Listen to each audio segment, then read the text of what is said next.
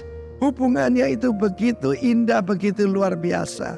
Seperti saya katakan tadi, di Kalvari terjadi pertukaran. Kemuliaan Yesus ditukar dengan kehinaan kita. Kesucian Yesus diganti dengan kenajisan kita. Kerendahan kita diganti kemuliaan daripada Yesus. Pertemuan antara David dengan Jonathan. Jonathan is the crown prince.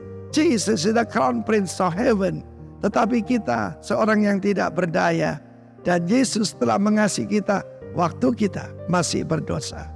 Jadi kalau kita ada yaitu peringatan kematian kebangkitan Kristus lewat perjamuan kudus yang biasa kita lakukan. Kita mengikat yaitu hubungan blood brother dengan Kristus. Karena itu saya tidak peduli kalau anak orang paling kaya di dunia ini, saya punya kakak yang pemilik alam semesta. He's on the throne. Jesus is the King of Kings, the Lord of Lords. Tetapi juga antara kita satu dengan yang lain. Karena itu lagu Mazmur 133 bukan kesatuan, bukan persatuan, tapi kesatuan, bukan saudara seiman, tapi saudara sesungguhnya. Karena saudaraku, kita adalah Philadelphia itu kasih persaudaraan dari satu kandungan, Phileo Adelphos. Mari kita saling mengasihi dalam nama Yesus. Amin. Selamat pagi semua, gimana kabarnya hari ini? Luar biasa. Saya ingin pertama-tama welcome atau menyambut semua dari Anda yang baru pertama kali, terutama untuk hadir di gereja ini. Selamat datang dalam gereja Rock Philadelphia ini. Kalau kita belum pernah ketemu, nama saya Rosid. Saya dipercayakan untuk menggembalakan gereja Rock yang ada di kota Philadelphia ini. Jadi di Amerika ini kita total ada 7 gereja Rock di state dan kota yang berbeda-beda. Sebentar lagi akan menjadi 8, saudara. Lokasi terbaru kita akan ada di Bakersfield, California. Itu sekitar mungkin 2 jam atau 3 jam dari Los Angeles. Itu adalah lokasi yang terbaru yang kita sudah persiapkan. Nanti akan saya ceritakan lebih lagi. Tapi kalau Anda baru pertama kali hadir, sekali lagi selamat datang. Mudah-mudahan tim usher kita memberikan ada bingkisan sebagai ucapan selamat datang di tempat ini. Saya punya beberapa pengumuman, terutama untuk bulan September nanti, saudara. Di hari Minggu pertama bulan September itu Labor Day weekend, karena itu long weekend. Biasanya kita suka mengadakan combined service di mana kita gabungkan antara ibadah pertama dan ibadah kedua.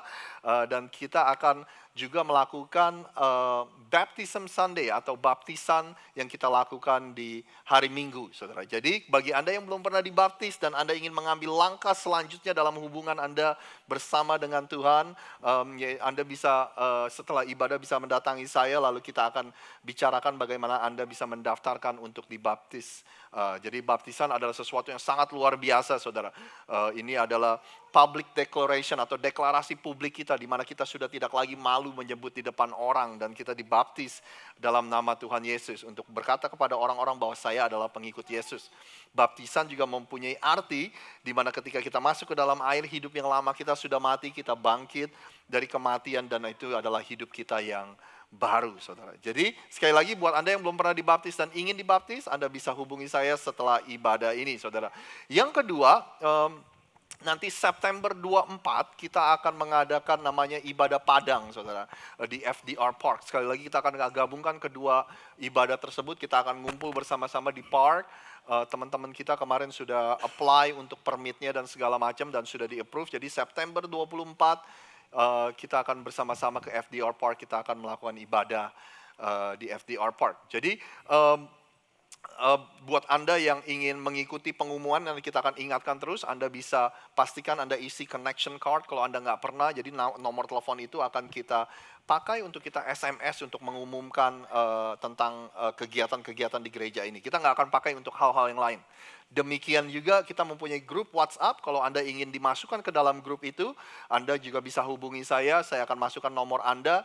Grup WhatsApp itu juga kita nggak akan pakai buat yang lain-lain, kecuali mengumumkan kegiatan gereja, atau mungkin kalau ada pekerjaan, lowongan pekerjaan kita saling sharing, kalau ada pengumuman-pengumuman penting di komunitas kita akan sharingkan kepada Anda di dalam grup itu, saudara. Jadi kayak misalnya kalau konsuler datang, terus mau memperpanjang paspor dan sebagainya, ada layanan perpanjangan paspor, kita umumkan di grup-grup itu, saudara. Jadi kita nggak akan kirimkan forward-forwardan video ini, video itu dari grup-grup lain dimasukkan ke grup itu, karena kita udah berjanji bahwa grup itu hanya khusus untuk pengumuman. Lagi pula sudah di-setting di mana adminnya aja yang bisa mengirimkan pesan di grup WhatsApp itu. Jadi demikian pengumuman saya hari ini, melanjutkan apa yang tadi saya bilang bahwa di Bakersfield kita akan ada lokasi yang baru. Selama 2 tahun terakhir kita mensupport gereja rock yang ada di kota Houston, Texas dengan mengirimkan dana misi setiap bulan.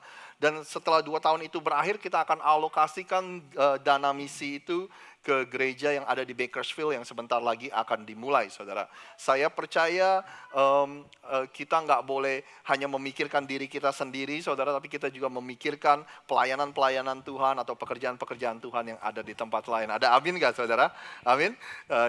Yang saya ingin selalu ingatkan kepada Anda, kalau Anda masih menempatkan diri Anda sebagai pengunjung di tempat ini, tentu Anda boleh, maksudnya tidak usah memberikan persembahan dan sebagainya, karena Anda masih berkunjung dan Anda masih tanda kutip meraba-raba apakah Anda mau ada di dalam komunitas ini atau enggak. Tapi kalau Anda menyebut rumah ini adalah rumah Anda, pastikan Anda memikirkan juga planning Anda untuk kontribusi dalam gereja ini, saudara. Sekali lagi, baik melayani atau memberi, saudara. Jadi mudah-mudahan sih kalau Anda masih melakukan ini ya nggak apa-apa. Tapi mudah-mudahan, saudara, setiap kali Anda datang ke gereja, Anda sudah punya rencana dan Anda sudah punya plan untuk bagaimana mengatur keuangan Anda sehingga Anda mengkontribusikan kepada gereja lokal Anda. Jangan sekali lagi, kalau Anda masih melakukan ini nggak apa-apa, tapi mudah-mudahan ketika persembahan itu jalan, Anda nggak baru memikirkan, aduh kira-kira berapa ya gitu, saudara. Karena Anda punya plan. Karena ini keluargaan, kita memikirkan generasi berikutnya, kita memikirkan hal-hal di mana kita sekali lagi untuk terus membantu teman-teman kita untuk bertumbuh. Jadi itu aja sih pesan saya. Jadi nggak dipaksakan untuk berapa Anda memberikan persembahan.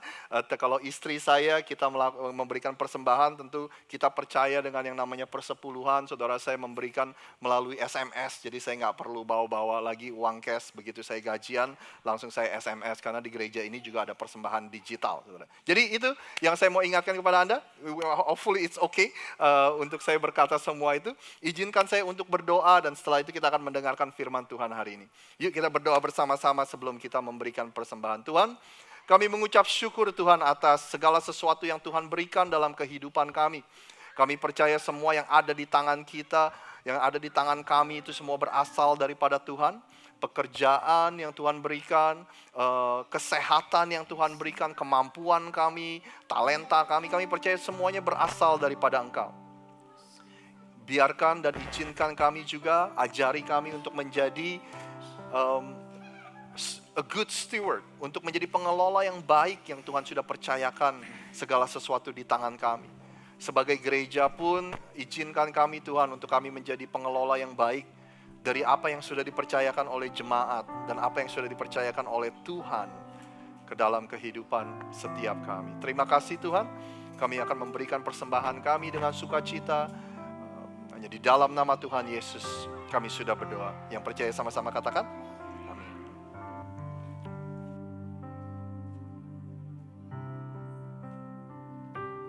Sambil persembahan dijalankan, kita angkat pujian ini Bapak Ibu.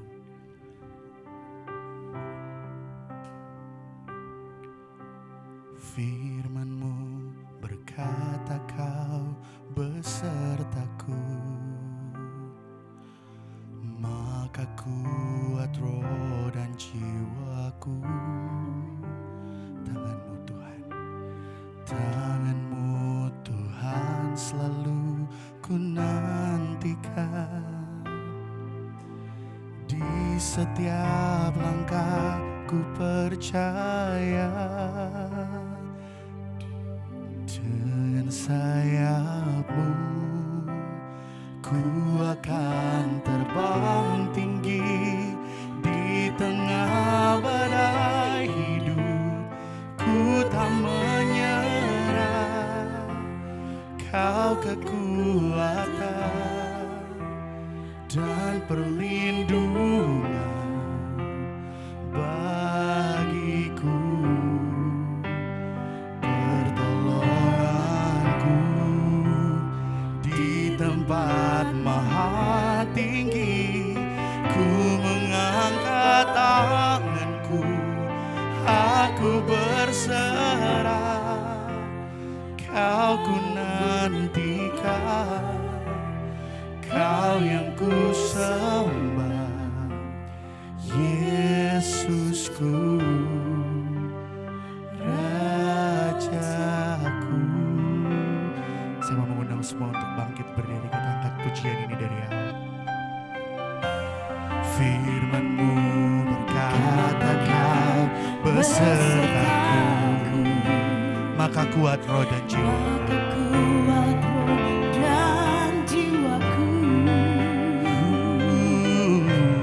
Tangan-Mu Tuhan selalu ku nantikan. Di setiap langkahku mari kita mengangkat kedua tangan kita. Dengan sayap-Mu ku akan terbang tinggi. Di tengah badai hidup ku tak menyerah. Kau kekuatan dan perlindungan bagiku, pertolongan-Mu di tempat maha tinggi. Ku mengangkat tanganku, aku berserah. Kau ku nantikan, Kau yang ku sembah, Yesusku, Rajaku. Dengan sayap-Mu ku akan terbang tinggi. Di tengah badai hidup ku tak menyerah. Kau kekuatan dan perlindungan bagiku, pertolonganku di tempat maha tinggi. Ku mengangkat tanganku, Aku berserah, Kau ku nantikan, Kau yang ku sembah, Yesusku, Rajaku. Mari kita semua menyembah Tuhan yang hidup buat hidupku. Haleluya. Kami masyurkan namamu Bapa, kami mengucap syukur kebaikanmu setiap hari bagiku. Haleluya, haleluya. Kau ku sembah Bapa, ku tinggikan, ku agungkan selamanya namamu.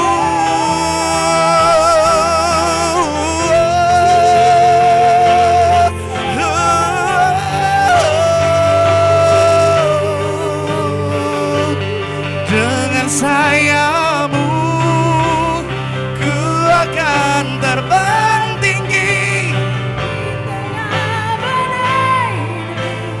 ku tak menyerah. Kau kekuatan dan perlindungan bagiku, pertolonganmu maha tinggi.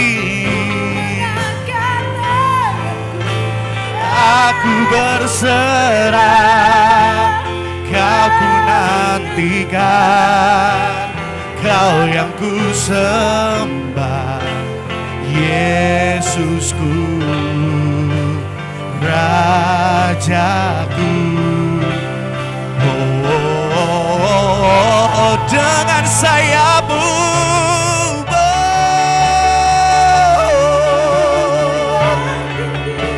aku mengangkat hidup, ku tak menyerah. Kau kekuatan, Kau perlindungan bagiku. Oh, pertolonganku di tempat maha tinggi. Ku mengangkat tanganku, aku berserah. Kau ku nantikan, Kau yang ku sembah, Yesusku, Rajaku.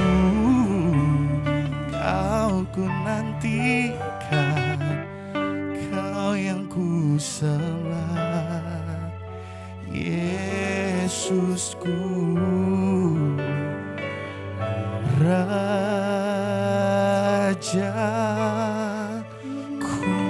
Beri kemuliaan yang luar biasa buat Allah kita.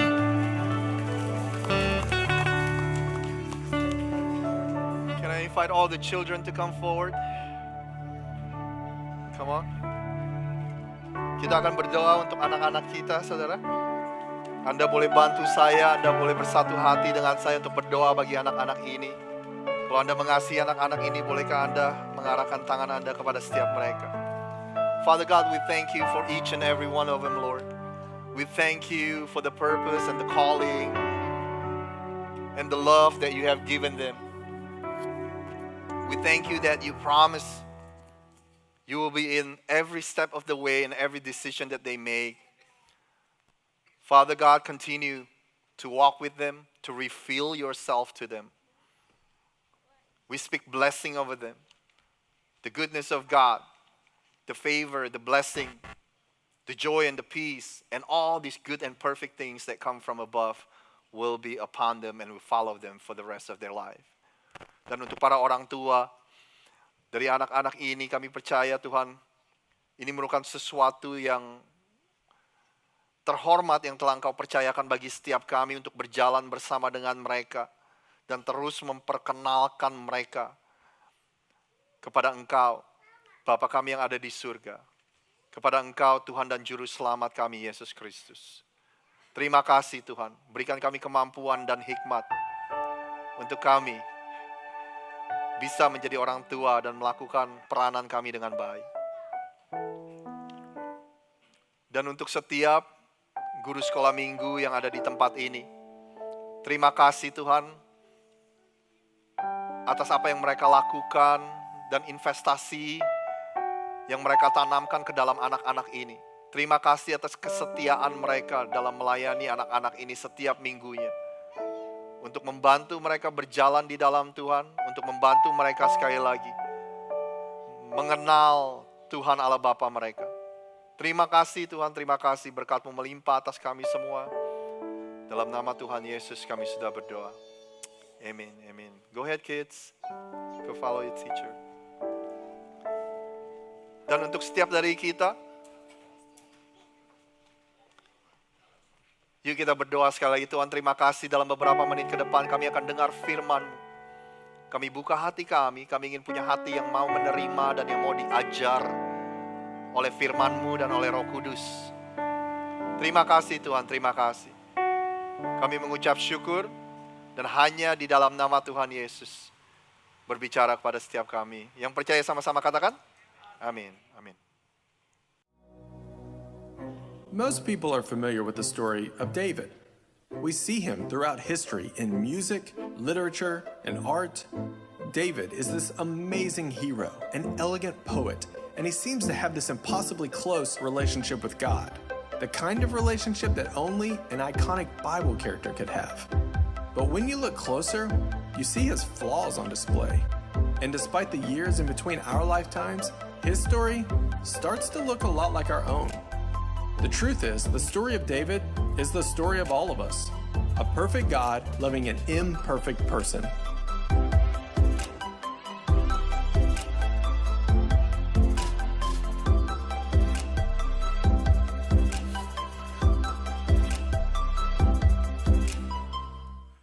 Bapak Ibu, 6 minggu yang lalu kita memulai seri khotbah tentang kehidupan seseorang yang bernama Daud, saudara David. Waktu kita planning seri khotbah ini, saya hubungi Ko Benny.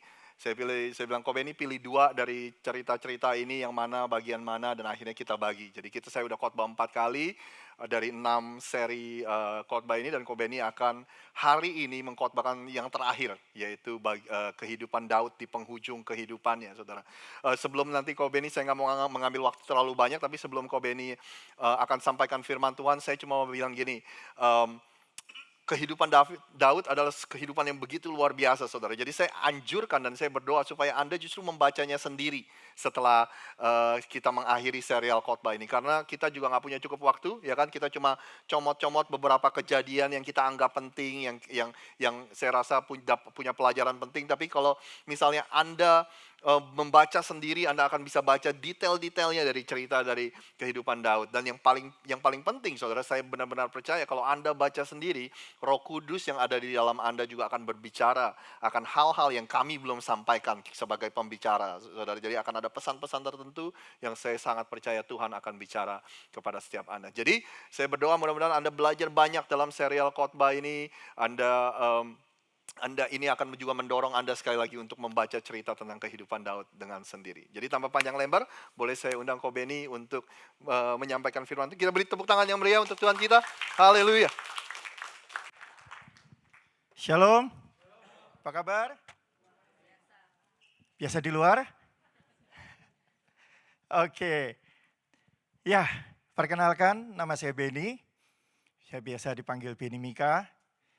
Ya, buat yang baru-baru kenal, baru datang, saya ucapkan selamat datang. Ya, kita siap mendengar firman Tuhan, amin. Oke, slide pertama tolong dibuka. Si itu kemana Hendra ya? Di luar ya? Hendra, sini Hendra, main dulu, musik dulu.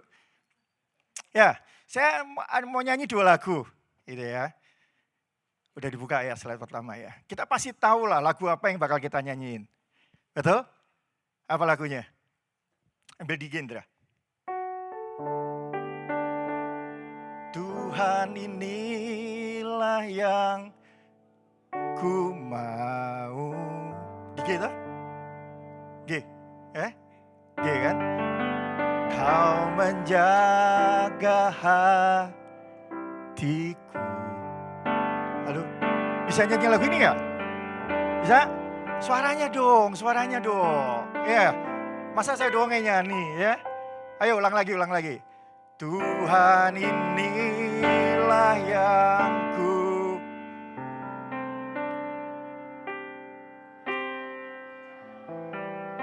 Ah, ada slide-nya nggak? Nggak ada kan? Ah, ya saya pengen tahu nih ya.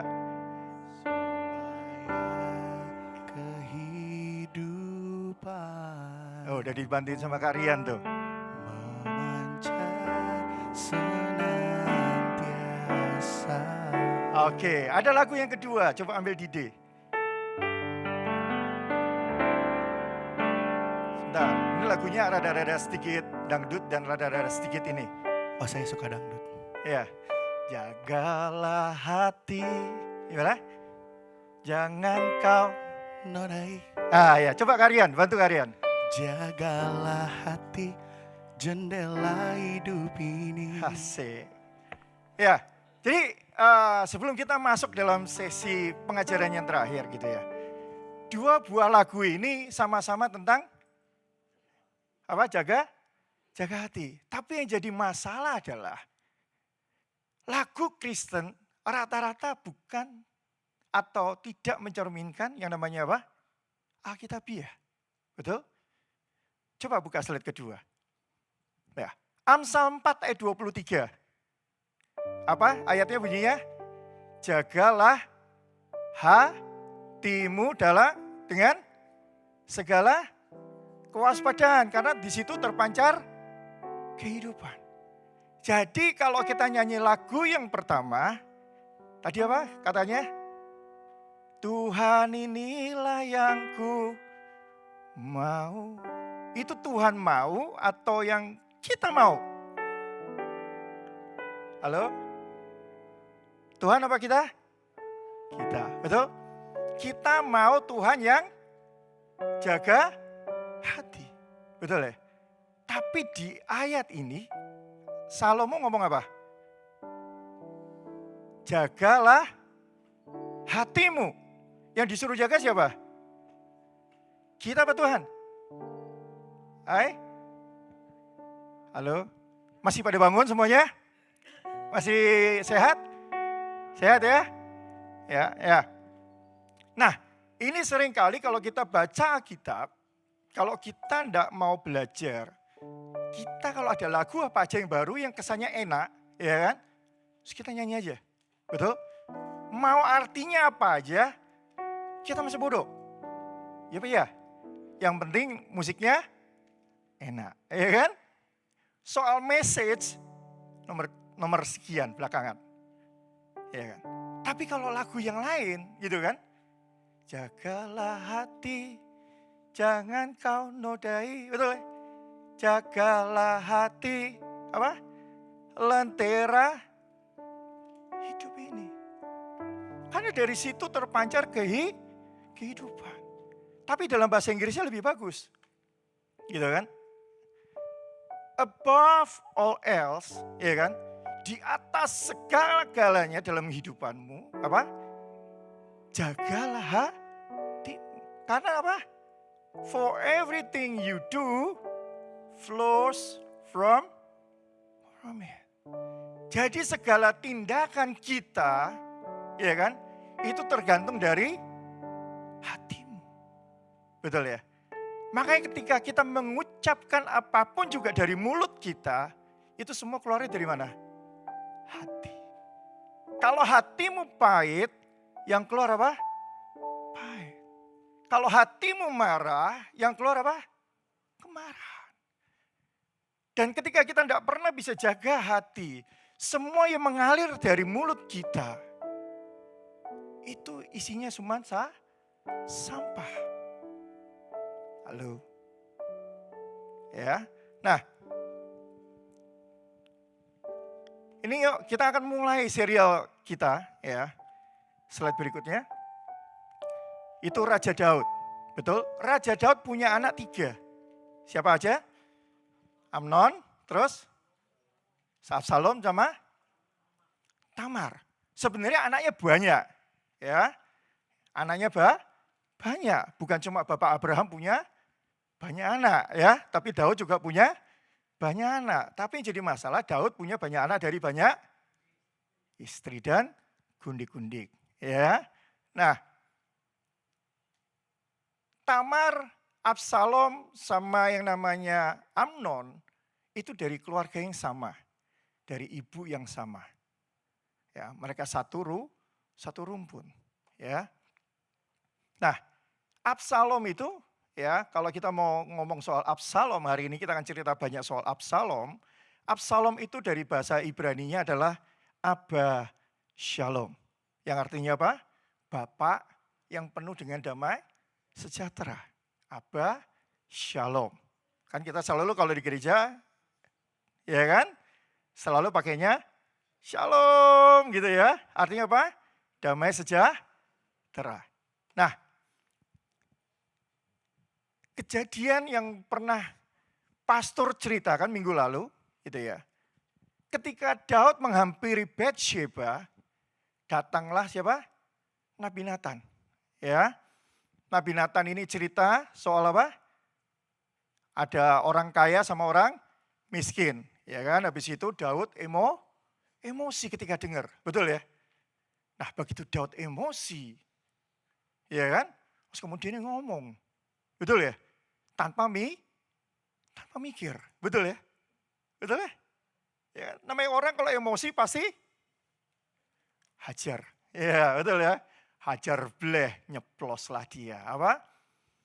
Dari ucapannya sendiri, ya kan? Daud ngomong apa? Orang kaya itu harus bayar 4 kali lipat. Betul? Dan akhirnya juga Daud kehilangan 4 orang anak. Ya, dari ucapannya keluar sumpah serapah. Akhirnya dia harus menanggung semua ucapannya sendiri. Maka dari itu saudara-saudara, ya firman Tuhan katakan begini, barang siapa menabur angin dia akan menuai badai. Betul? Jadi jagalah yang namanya benda kita yang ada di dalam hidup kita itu cuma 7 senti saudara. Berapa senti? 7 senti. Apa itu namanya? Lidah. Barang pendek tapi tajam. Bisa merobek apapun, bisa bunuh apapun, bahkan bisa membakar kota sekalipun. Itu namanya apa? Lidah. Maka dibilang apa? Lidah. Itu kayak kemudi kalau di kapal. Ya, itu yang akan mendrive kita kemanapun kita pergi. Ya, tapi semua tergantung dari apa? Hati kita. Nah, hari ini kita akan banyak belajar dari keluarga Daud. Yang pertama adalah anaknya yang paling gede. Siapa namanya? Amnon. Amnon dan Tamar. Saya berkata bahwa ini tragedi Amnon dan Tamar. Semua keluarga kerajaan itu pasti dididik dan disiplin secara ketat. Betul? Gak ada namanya keluarga kerajaan yang gak didik dan gak diajar. Apalagi kalau kita belajar yang namanya sejarah Yahudi. Sejarah Israel, mereka itu yang namanya dari kecil, itu mereka harus belajar yang namanya apa? Kitab Taurat. Mereka harus hafal 5 kitab Taurat dan 613 hukum Taurat. Sehingga mereka harus tahu dari kecil dididik dan mereka harus tahu mana yang benar dan mana yang salah. Mana yang harus boleh dilakukan dan mana yang nggak boleh dilakukan. Betul? Apalagi di dalam keluarga kerajaan. Selevel Daud yang mengerti hati Tuhan. Dia nggak mungkin nggak didik yang namanya anaknya. Amin. Ya. Nah, di sini kita belajar 2 Samuel 13 ayat 1 sampai 14. Ya. Sesudah itu terjadilah yang namanya apa? Absalom bin Daud mempunyai adik perempuan yang cantik. Namanya siapa? Tamar. Dan Amnon bin Daud jatuh cinta padanya. Pada adiknya sendiri. Padahal dia sudah belajar hukum Taurat, enggak boleh. Betul? Ya. hati Amnon apa? Sangat apa? Tergoda. Kelihatan nggak tulisannya? Nggak kelihatan ya? Oke. Sehingga ia jatuh sakit, bayangin. Ya kan? Saking cintanya sama adiknya sendiri. Sampai apa? Sakit. Ya. Sebab anak perempuan itu masih perawan dan anggapan Tamon itu mustahil untuk melakukan sesuatu terhadap dia. Dia tahu dia nggak boleh sentuh adiknya. Karena hukum Taurat berkata, betul? Tidak boleh yang namanya apa? Melakukan hubungan dengan saudara. Karena itu dianggapnya adalah dosa. Ya kan? Tetapi kembali lagi, ya kan? Karena dia punya sahabat nama Yonadab, anak Simea, kakak Daud, sepupunya dia itu sangat cerdik. Ya kan? Akhirnya apa yang terjadi? Apa? Apa yang terjadi? Tetap aja diembat. Ya, karena nggak bisa jaga hatinya dan terjebak dalam yang namanya apa nasihat saudara yang begitu luar biasa, ya kan? Dia nggak bisa kendaliin nafsunya, akhirnya Tamar pun diperkosa sama dia, kakaknya sendiri. Anda bisa bayangin, keluarga seorang Raja Daud yang begitu cinta Tuhan, betul? Yang hormat akan Tuhan, ya, yang tahu isi hati Tuhan, betul? Anaknya begini. Ya. Nah, kalau kita baca soal Daud, Daud itu orangnya yang lembut hatinya. Di 1 Raja-Raja 1 ayat 6, ya, ayahnya belum pernah apa? Menegurnya, memarahinya. Jadi Daud itu nggak pernah negur anaknya. Daud itu nggak pernah marahin anaknya. Daud itu nggak pernah gusar sama anaknya. Daud itu nggak pernah murka sama anaknya. Ya kan? Dia itu, ya, semua anak-anak Daud itu semua rata-rata tampan-tampan dan ganteng-ganteng dan cantik-cantik. Anda bisa bayangin. Itu DNA-nya bagus sekali, betul? Ya, keren ya. Nah, setelah itu Absalom ngomong sama Daud, ya kan, tentang Amnon. Apa yang dilakukan oleh Amnon sama Tamar. Tapi yang jadi masalah Daud itu tidak pernah apa? Meresponi. Ya, sehingga apa yang terjadi? Apa yang terjadi? Terjadi sama Absalom apa? Yang namanya adik, lihat cicinya diperkosa gimana rasanya? Nggak mau nggak? Nggak mau ya, emosi, betul ya? Betul? Tapi yang jadi masalah kembali lagi, ya kan? Kata Absalom membenci siapa? Amnon. Kata benci di situ itu sampai bahasanya itu sampai merasuki hidupnya. Kebencian itu merasuki hidupnya sehingga apa yang terjadi? Ya kan? Absalom ngapain? Dia bunuh kakaknya sendiri. Nah, kita lihat di Yakobus 1 ayat 20. Ya. Sebab amarah manusia itu apa? Tidak menghasilkan apa yang benar di mata Allah. Yang kedua Roma 12 ayat 19.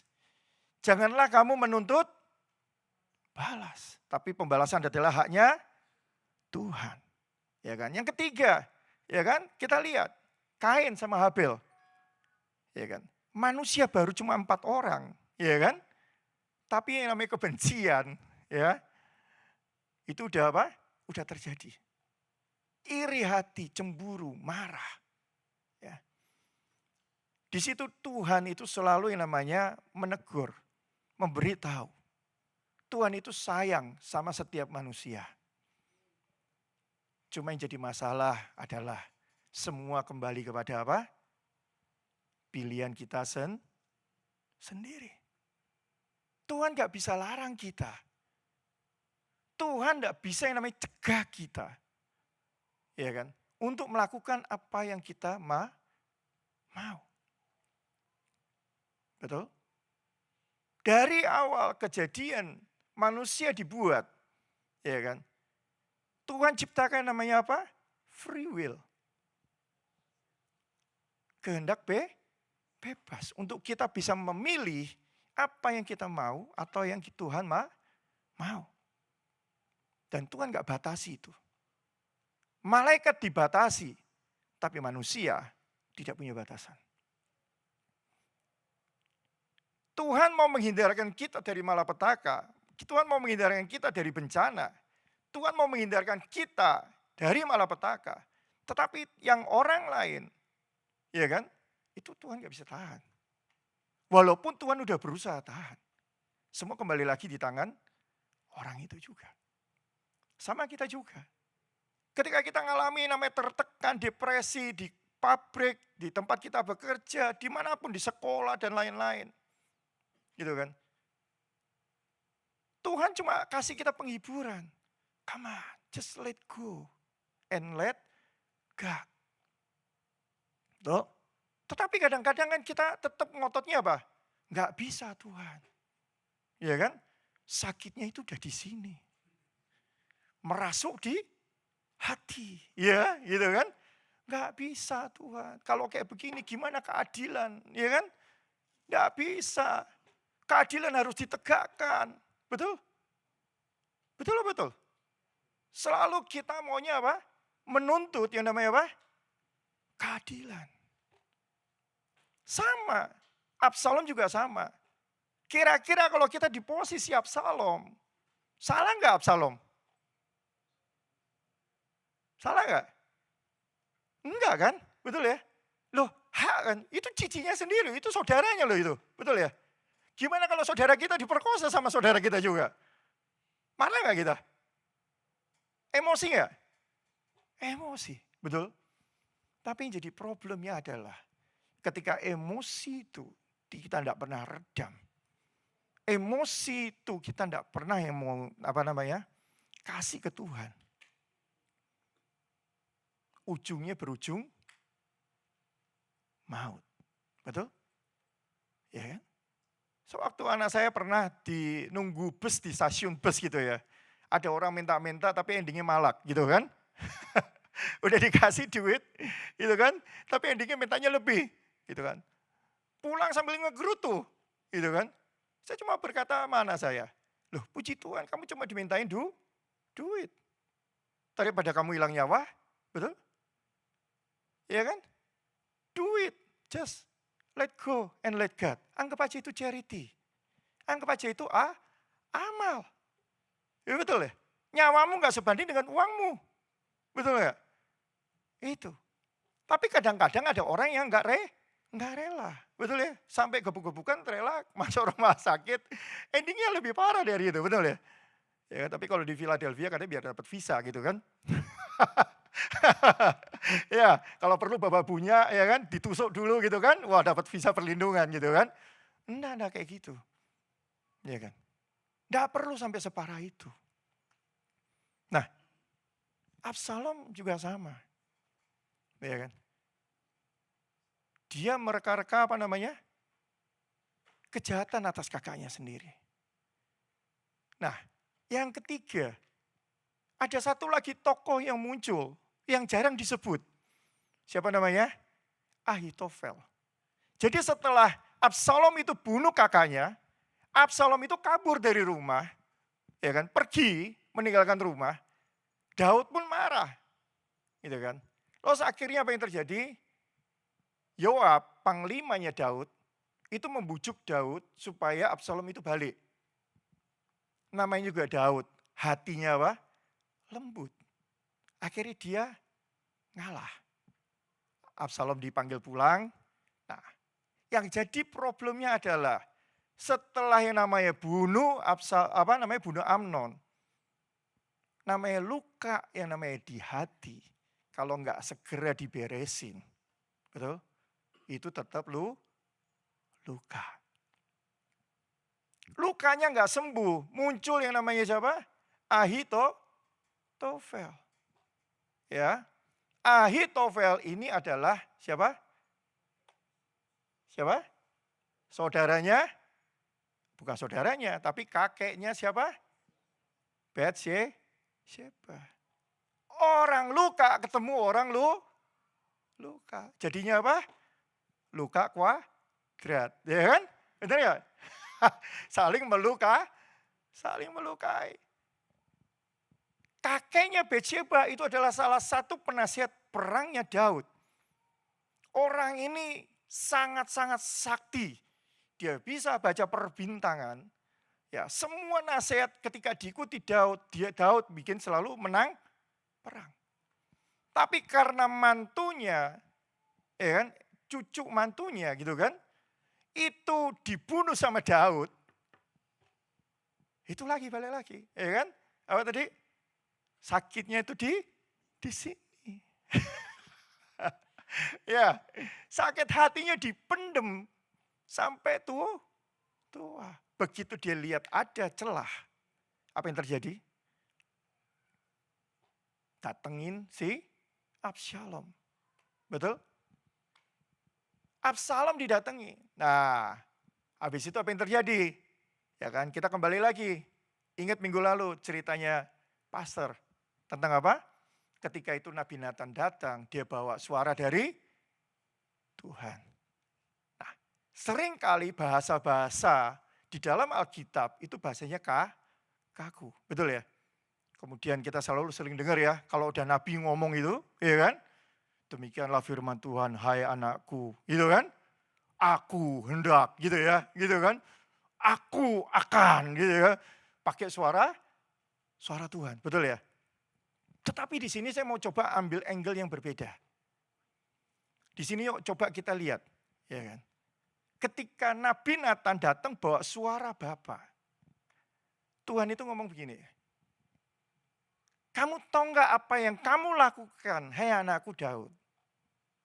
Kamu tahu nggak dengan perbuatanmu terhadap Uria dan kamu ambil yang namanya Betsheba, malapetaka itu akan datang ke atas dirimu. Itu bukan cuma peringatan, tapi apa? Sebuah nasihat. Kamu tahu nggak malapetaka itu akan tertimpa atas dirimu dari akibat semua perbuatanmu yang kamu lakukan terhadap keluarga ini. Kamu tahu nggak akan ada orang yang akan ngambil istri-istrimu di depan matamu. Dan orang itu akan tidur dengan istrimu di siang hari. Ya. Dan semua itu akan dilakukan di depan seluruh bangsa Israel. Secara apa? Terang-terangan. Dan akibat apa yang dia lakukan dengan mengambil paksa, bahasanya begitu, dengan Betsheba dan dibunuh Uria dengan segala cara. Ya kan? Ahitofel pun juga melakukan hal yang sama. Dia pakai anaknya Daud sendiri yang dalam kondisi luka hatinya, ya kan? Dia suruh apa? Absalom perkosa semua gundik-gundiknya Daud. Anda bisa bayangin, ya kan? Ngenes gak nih keluarga? Ya. Jadi bukan Tuhan mengutuk yang namanya apa? Daud. Tapi itulah konsekuensi dari apa yang Daud lakukan, apa yang Daud tabur di masa lalunya, itu membuat dia akhirnya menuai yang namanya apa? Badai keluarganya. Betul? Kelihatannya cuma ngambil Betsheba jadi bininya. Anaknya yang pertama yang dia, istilahnya yang dia buat, harus mati. Yang kedua anaknya yang namanya Amnon harus mati. Betul? Ya. Akhirnya apa yang terjadi? Itu kan. Dengan bisikan-bisikan dan rayuan maut dari Ahitofel. Sama orang yang luka hati, yang orang yang punya kebencian yang gak pernah diberesin. Apa yang terjadi? Pemberontakan pun terjadi. Absalom memberontak melawan bapaknya sendiri.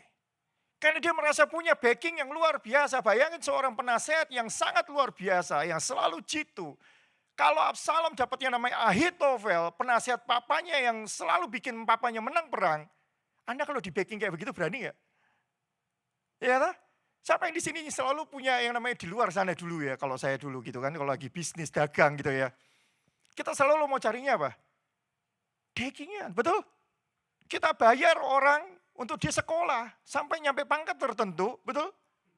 Ya, ada yang ketawa ya, pernah ngalami juga kelihatannya. Gitu kan? Pengalaman hidup kelihatannya ya. Kita sama dulu gitu kan. Kita bayar mereka, sekolahin mereka, sampai ke level tertentu, ketika mereka naik jadi jenderal atau apapun, mereka akan backing hidup kita. Mereka akan backing namanya keluarga kita. Mereka akan backing namanya bisnis kita.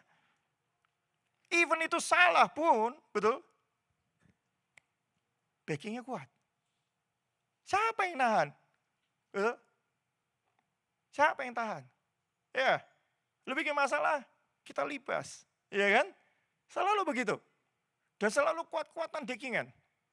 Nah, apalagi Absalom. Punya dekingan sakti. Ya kan?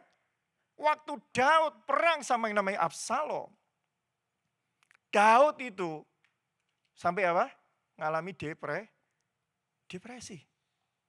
Anda bisa bayangin orang yang selalu mendampingi dia, ya kan? Yang bikin dia selalu menang perang, ya, tiba-tiba apa? Berbalik lawan dia. Wah, itu sih jujur gitu ya. Saya juga nggak tahu kalau tiba-tiba teman baik saya gitu ngelawan kita gitu kan. Wah, itu stres juga gitu, betul ya? Gitu kan? Itu stres. Tahu nggak Daud itu sampai doanya begini loh, Tuhan, boleh nggak kiranya, ya kan? Itu penasehat dibuat meleset dikit. Anda bisa bayangin, Daud doanya, kalau boleh Tuhan, itu nasihat dia, strateginya Ahitofel, itu buat melenceng dikit ya. Kalau Tuhan izinkan. Tapi kalau memang gue harus mati di tangan mereka, ya sudah. Dan Tuhan apa? Menjawab doa Daud. Akhirnya apa? Daud menang perang. Akhirnya Absalom melarikan diri. Betul ya? Absalom itu adalah orang yang tinggi, besar, ya, rambutnya panjang, itu terkenal dengan yang namanya apa? Kecantikannya, keelokannya. Nah, ketika dia kalah perang, ya, dia kabur naik kuda, rambutnya apa? Nyangkut di pohon. Anda bisa bayangin, itu lari kayak apa itu ya, naik kudanya gitu kan. Ya, dia pikir bapaknya kejar, mau bunuh dia. Gitu kan. Sampai dia kabur, lupa mungkin dia ikat rambut gitu ya. Dia mungkin lupa, ikatan rambutnya ada di rumah gitu kan. Udah dia main lari aja, rambutnya nyangkut di pohon. Habis itu apa yang terjadi? Daud kirim yang namanya Yoab. Ya. Daud kirim Yoab. Yoab itu disuruh bawa pulang Absalom. Bukan disuruh bunuh Absalom. Tapi apa yang terjadi?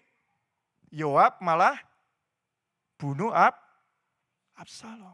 Udah rambutnya nyangkut di tombak pakai 3 biji. Nggak cuma 1, 3. Pertanyaannya adalah, kok Yoab bunuh Absalom? Betul ya? Ini cerita ini kayaknya nggak ada habisnya saudara. Iya kan? Ini cerita nggak ada habisnya. Semua isinya apa? Bunuh-bunuhan terus. Betul ya? Pertanyaannya kenapa Yoab bunuh Absalom? Ternyata selidik punya selidik. Yoab juga sakit hati sama Absalom. Jadi ini keluarga penuh dengan sakit hati dan endingnya semua sama apa? Bunuhan. Ini sama kayak cerita di Tiongkok ya, kalau kita nonton film gitu ya. Dinasti-dinasti itu ya, kayaknya never ending story gitu ya. Selalu bunuh-bunuhan di setiap dinasti dan setiap episode. Kita kalau nontonnya keren gitu ya. Betul ya. Tapi kalau kita alami di dalam hidup kita, ini kayaknya juga capek ngelihatnya juga. Betul. Ini kayak cerita kok isinya bunuh-bunuhan terus gitu. Kalau di film, kalau kita nonton di 1 jam sih keren gitu ya. Ya kan, itu bahasanya itu thriller, puncak terus itu loh. Ya kan. Kalau kita nonton Marvel atau nonton apa, ya kan yang Hollywood punya, itu kayaknya keren gitu loh. Dari awal sampai akhir, kayaknya itu selalu di momen ini di puncak terus gitu ya. Nah ini Daud juga sama nih. Ya. Daud juga sama kehidupan dia. Di endingnya dia. Ya. Dia melihat anak-anaknya saling bunuh satu dengan yang lain. Ya. Nah, pada awalnya waktu Absalom bunuh Amnon, dia kabur kan dari rumah. Iya kan? Nah, itu yang nolongin untuk yang namanya Daud, itu sampai luluh hatinya, itu Yoab. Jadi Yoab itu membujuk Daud, udahlah Daud, itu kan anak lu, kasihanlah dialah, masa dia kabur, gitu kan? Udahlah terima dia balik. Akhirnya Daud pun luluh hatinya. Dibawalah pulang Absalom kembali kepada istana. Ya kan? Yang jadi problemnya lagi, Absalom bukannya kamsya sama ini orang, gitu kan? Malah ladangnya Yoab itu dibakar. Wah ini orang memang sakit hati nggak tahu nih ya, udah sakit hatinya mungkin udah levelnya udah tinggi banget gitu kan. Di mana-mana selalu bikin apa? Masalah. Makanya kalau kita lihat orang yang kepahitan, orang yang sakit hati kalau tidak diberesin, kemanapun dia pergi selalu apa? Bikin masalah. Kemanapun. Ya, kemanapun. Dan dimanapun dia berada. Selalu buat masalah. Nah, saya nggak tahu seberapa banyak di antara kita yang masih punya luka batin, sakit hati. Cepat beresin.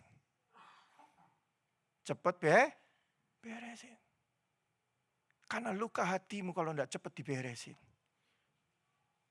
kita akan bawa masalah kemanapun kita pergi. Ya. 2 Korintus 12 ayat 20. Ya. Aku khawatir akan adanya perselisihan, iri hati, amarah, dan kepentingan diri sendiri. Fitnah, bisikan-bisikan, keangkuhan, dan kerusuhan. Jadi semua itu satu paket. Ya. Kalau udah ada perselisihan, masuk iri hati, marahnya muncul. Akhirnya kepentingan diri sendiri pun yang diutamain. Ya kan? Kemudian mulai timbul yang namanya apa? Fitnah-fitnahan. Ya. Kemudian gosip-gosipan. Ya, digosok makin sip. Ya. Karena apa? Karena keangkuhan hidup itu menguasai dirinya. Dan endingnya apa? Bikin apa? Kerusuhan di mana-mana. Pokoknya kalau kita lihat ini orang kalau udah mulai busuk kayak gitu kan. Itu yang diomonginnya semua yang jelek-jelek semua, enggak ada yang bagus. Ya. Itu kerjaan setan selalu begitu. Selalu yang diomonginnya apa? Soal keinginan mata, keangkuhan hidup, ya. Udah itu perselisihan, ribut sana, ribut sini, berantem sana, berantem sini, ya. Udah pukul sana, saling sakit di sini, sakit di sana gitu kan. Ya, keluar dari sini, pindah ke sini, bikin problem lagi, pindah lagi ke sini. Ya, itu terus di mana-mana terjadi. Kalau enggak segera beresin, itu akan kayak gitu.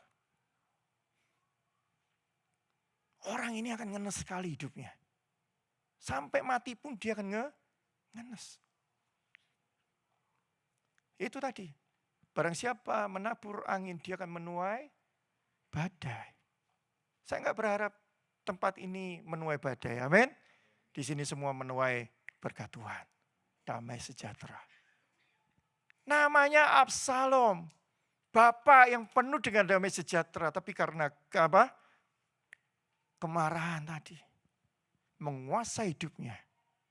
Akhirnya apa? Rusak semuanya. Ya. Kembali lagi. Matius 6 ayat 22-23. Mata adalah pelita tubuh. Jika matamu baik, teranglah seluruh tubuhmu. Jika apa? Terang itu ada padamu, ya kan? Kenapa nih jadi ayat jadi aneh begini? Gitu kan? Maka semua terang. Ya. Nah, Efesus 4 ayat 31. Semua ini berujung pada roh kedengkian, mencerminkan apa? Pikiran yang jahat, perasaan benci yang luar biasa. Sifat ini berkaitan dengan hawa nafsu yang dan pengaruh yang jahat. Kedengkian adalah upaya apa? Sengaja menyakiti apa? Orang lain. Dia nggak sadar ucapan itu membuat orang lain juga sakit hati sama orang lain. Karena apa? Karena satu adonan, ya ragi, itu kalau kita taruh di satu adonan, rusak seluruh adonan itu. Dan endingnya harus kita buang satu adonan. Anda bayangin. Ya, sampai mati. Anda bayangin. Ya. Dulu waktu papa saya masih hidup, gitu ya. Ketika dia benci sama seseorang, dia nggak mau ke gereja. Sampai tuanya gitu kan. Gitu loh. Nggak mau ke gereja, kenapa? Dia benci sama apa? Gembalanya. Gitu kan. Saya cuma mau kasih tahu, tidak ada manusia yang sempurna. Dan seorang gembala, we cannot make everybody happy. Betul? Maka dari itu, kita tidak bisa mengandalkan manusia. Suatu saat pun saya juga bisa ngomong sesuatu yang salah dan menyakitkan, mungkin. Gitu loh. Kita tidak pernah bisa yang namanya bikin orang lain itu selalu happy. Makanya Tuhan berkata apa? Jangan pernah mengandalkan manusia. Dan jangan pernah berharap sama manusia. Kita pasti akan kecewa. Tapi kita mengandalkan Tuhan. Karena itu yang dikehendaki Tuhan. Ya. Nah, kita lihat. Yoab bunuh yang namanya Absalom. Akibat dari apa? Sakit hati juga. Jadi semua keluarga Daud. Ya. Sampai anaknya yang terakhir namanya Adonia juga sama juga. Akhirnya harus mati juga. Yang keempat. Kata 4 kali lipat. Itu berujung kepada anaknya 4-4-nya mati. Ya. Walaupun endingnya Salomo mengalami kasih karunia dan anugerah, mengalami kelimpahan, tapi kembali lagi. Apa yang namanya? Dia juga ikut gaya bapaknya juga. Jadi saudara-saudara, bapak-bapak, ya, ayo anak-anak itu niru kita. Anak-anak itu mencontoh apa yang kita lakukan. Ya. Saya selalu bawa ini kemana-mana. Ya. Kenapa? Karena saya juga bawa contoh papa saya. Dari sejak saya lahir, saya nggak pernah lihat papa saya itu mukul mama saya. Saya nggak pernah lihat yang namanya papa saya itu maki mama saya. Selama 40 tahun saya hidup dengan papa mama saya nggak pernah lihat papa mama saya itu berantem di depan mata saya. Tapi yang lainnya beda. Saya melihat ada beberapa keluarga, gitu kan. Mereka melihat orang tuanya mukul mamanya. Ada seorang ayah pukul istrinya di depan anaknya. Saya cuma berkata bahwa apa yang kau tabur itu akan dituai sama anakmu.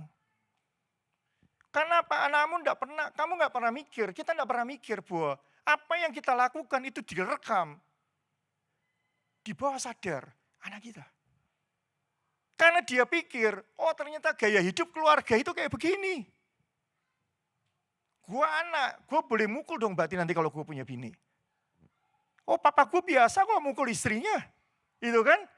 Oh papa saya udah biasa kok selingkuh. Oh papa saya udah biasa kok nyolong. Papa saya udah biasa kok hidupnya gak beres. Dan itu akan direkam sama anaknya. Walaupun anak itu punya pilihan untuk tidak melakukan apa yang papanya lakukan. Tetapi jujur, kecenderungan itu akan terjadi. Maka dari itu survei membuktikan ketika ayahnya gak pernah hormat akan Tuhan, maka anak itu akan 50% dia akan kenal Tuhan. 50%-nya dia enggak. Tapi kalau mamanya kenal Tuhan, papanya enggak, gitu ya. Tadi ya, kalau cuma dia lihat figur mamanya kenal Tuhan, itu cuma 50%. Tapi kalau mamanya enggak kenal Tuhan, papanya kenal Tuhan, itu paling enggak 80%. Anaknya akan cinta Tuhan. So balik lagi, keluarga. Ya. Itu yang menjadi tolok ukur kita itu sebagai bapa. Daud gitu ya. Sikat Batsheba, bunuh lakinya. Anaknya juga sama. Ya kan? Bapaknya punya, besannya punya bapak juga sama gitu kan. Itu kakeknya, istri apa itu ya? Kakeknya Batsheba gitu kan. Sama juga sakit hati. Ya kan? Endingnya gak ada habisnya. Kembali lagi yuk, kita sebagai orang tua, kita akan bertanggung jawab atas generasi berikutnya. Kita mau rusak juga generasi berikutnya. Atau kita mau perbaiki generasi berikutnya. Itu semua tergantung dari kita. Kita tiap minggu, kita berdoa, kita tiap hari berdoa untuk Indonesia, kita berdoa untuk Philadelphia. Kalau dari hidup kita aja tidak beres, kita mau doa sampai jengking kayak apapun, negara atau kota apapun juga nggak akan pernah bisa beres. Karena kita gereja atau keluarga akan menghasilkan keluarga yang berikutnya, itu berantakan juga. Keluarga yang penuh dengan sakit hati, keluarga yang penuh dengan dendam, keluarga yang penuh dengan iri hati, keluarga yang penuh dengan trauma-trauma. Kita selalu menyalahkan anak itu memilih yang namanya homoseksual, anak itu memilih lesbian, anak itu memilih yang namanya transgender. Itu bukan karena mereka memilih. Ya kan? Memang ada sebagian yang mereka begitu, karena pergaulan. Tapi karena memang keluarganya, figurnya udah rusak. Semua tergantung dari gereja. Dan gereja itu adalah keluarga. Ini cuma bangunan, tempat kita berkumpul. Sering kali kita menanamkan benih-benih kebencian sama anak kita. Karena kita sakit hati sama orang tua. Karena kita disakiti suami kita. Kita disakiti sama istri kita. Ya kan? Dengan kata-kata yang simple aja. Wah, kalau dia pinter, ini anak mama. Lah kalau dia pinter, anak mama. Atau anak papa. Lah kalau dia bego, anak siapa? Betul? Nah itu menanamkan kebencian. Wah kalau gue bego bukan anak emak dong gue. Ya kan? Betul ya? Kita kan gak pernah mikir sampai sejauh itu, benar ya? Betul. Nah ini. Ayo kita bereskan. Jangan kita membuat anak-anak itu tersakiti. Jangan kita membuat yang namanya keluarga kita itu rusak karena kita sendiri punya trauma, kita terus turunkan. Betul? Nah itu yang terjadi. Iya kan? Saya nggak berharap itu terjadi di tempat ini. Ya, buat saudara-saudara yang sedang menonton di luar sana, ayo bereskan hidupmu. Jangan simpan yang namanya dengki, dendam, amarah. Kalau kita marah, kita boleh marah sampai matahari terbenam selesai. Gitu kan? Kalau ada pendeta yang lain itu ngajarin kalau udah matahari terbenam selesai, besok pagi matahari terbit berantem mau lagi gitu loh. Enggak kayak gitu juga sih sebenarnya gitu loh. Maksudnya adalah kau berdamai, selesai. Kita pernah bahas di live group. Masalah itu akan jadi sebuah masalah jika itu kita anggap jadi sebuah masalah. Betul? Tapi masalah itu tidak akan pernah jadi sebuah masalah kalau kita nggak pernah anggap itu sebuah. Jadi pada dasarnya manusia bakal punya masalah atau tidak punya masalah? Halo? Betul ya? Orang cuci piring, suami cuci piring gitu kan, nggak bersih, dimarahin, gitu kan? Kenapa mesti dimarahin? Gitu toh? Ya kalau nggak terima cuci nggak beres, ya cuci sendiri. Betul ya? Nah itu. Dan yang jadi masalah adalah ketika mulai disautin, jadi apa? Ribut. Dan jadi masalah. Ya betul ya? Soal tidur, itu kan kalau dulu pacaran ya saya nggak tahu di sini yang masih pacaran gitu ya. Tidur kan nggak pernah kan berbarengan. Begitu merit, kentut, gitu kan? Berantem. Gosok gigi, yang satu nggak pakai gelas, yang satu pakai gelas, berantem. Odol mencetnya dari bawah, yang satu mencet dari atas, berantem. Hal yang simple dijadikan masalah. Endingnya cerai. Iya kan? Berarti ini orang apa aja? Jenius. Jeniusnya terlalu sempurna. Betul ya? Sempurna banget gitu. Kenapa? Karena hal-hal yang tidak perlu dijadikan masalah. Kenapa? Akhirnya dijadikan sebuah masalah dan kemudian dibesarkan. Endingnya masalah. Dan saya nggak berharap ya itu akan terjadi di keluarga-keluarga kita. Kalau udah terjadi, ayo kita perbaiki. Buat keluarga-keluarga muda, gitu kan? Apalagi yang belum menikah, jangan ditakut-takuti soal menikah. Lu belum tahu sih rasain nikah. Betul ya? Lu gak tahu susahnya nikah. Nanti kalau lu dikebukin gimana rasanya? Lu ya jangan ditakuti gitu. Ya doain dapat yang enggak mukulin. Lu betul doh? Ya Be ya. Jangan ditakuti. Akhirnya anak kita enggak mau merit. Carinya sesama aja. Jenis, jangan yang lawan jenis. Nanti kamu dipukulin. Ya cari yang sejenis biar enggak dipukulin. Ini rusak juga. Ayo orang tua. Perananmu dalam keluarga dan generasi berikutnya itu penting sekali. Kita lihat Daud. Yang sebagaimana manusia hari ini saya mau cerita. Keluarga seorang manusia biasa. Iya kan? Ketika hidupnya dicontoh sama anak-anaknya. Yang negatifnya diambil. Hancur semua keluarganya. Ya. Dan saya nggak berharap di gereja ini terjadi seperti itu. Ayo gereja, kita bawa perubahan. Amin. Amin. Ya, jadi kita pulang dari tempat ini, ayo kita saling yang namanya menasehati satu sama lain. Kalau ada teman yang ngomong yang sampah, ya, sampah itu biasa banyak lalatnya, saudara. Ya kan? Betul? Itu biasa disukai di mana-mana. Apalagi kalau udah ketemu yang namanya luka hati, ketemu luka hati, itu saling ngomporin satu sama lain. Kamu tahu gak sih ini? Oh iya betul sih ini. Wah lu tahu gak? Lebih parah lagi yang dikasih tahu. Betul ya? Itu lebih seru lagi. Padahal kita cuma baru mau nyampein, dia udah lebih seru lagi dari kita. Akhirnya kita mengiyakan apa yang disampaikan, dan akhirnya dua-dua gak suka sama itu orang. Bukannya, udahlah. Gitu ya. Udahlah. Gak ada habisnya. Gitu ya.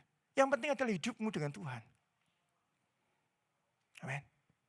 Ya. Bagaimana mengatasi kepahitan dan kemarahan dan luka hati? Cuma satu. Lepasin pengampunan. Let go and let God. Amin. Jangan biarkan semua itu menguasai hidupmu dan akhirnya merubah hidupmu jadi gak karu-karuan.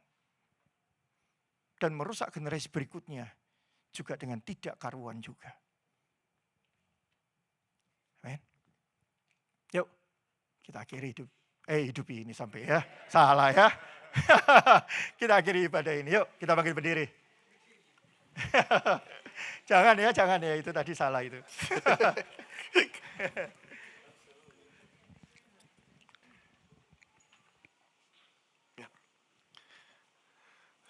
Sekali lagi saya berdoa supaya kita belajar banyak sekali dari kehidupan Daud. Memang di Alkitab ini sosok yang sempurna cuma Yesus doang, saudara.